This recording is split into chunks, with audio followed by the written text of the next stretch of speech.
trying to get it to record video of what this weather does.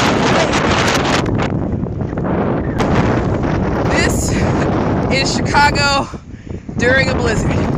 57th Street Museum. This, folks, is the rocks next to the beach. That is the lake.